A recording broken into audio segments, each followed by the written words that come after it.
牛百叶一份儿，羊肚仁一份儿，蘑菇头一份儿。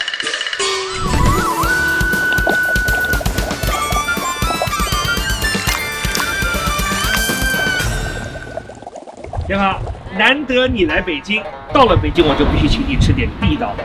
这是一家这个100年老店，很多地道的北京人就喜欢到这家店来吃它的这爆肚13样。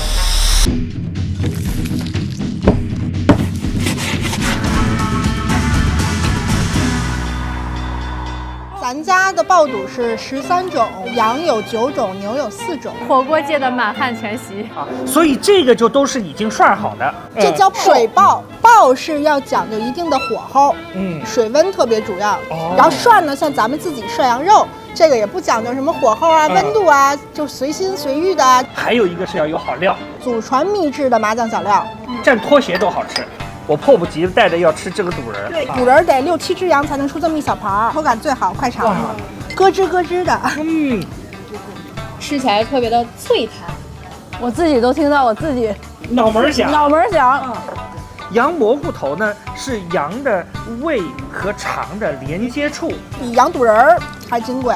这是重口味爱好者的这个福音，咬进去以后就有那种我们所熟悉的大肠的味道，而且呢它很有嚼劲。对，每咬一下里面就丰富的这种汁水就迸发出来，叫百叶。所以一般所说的爆肚啊，其实都爆的是牛百叶。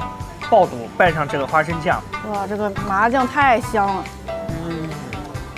我最爱吃羊肚脸儿，这个口感特别的脆，然后里头又嫩，所以口感特别丰富。咱们赶紧开始涮肉。这个就是羊后腿。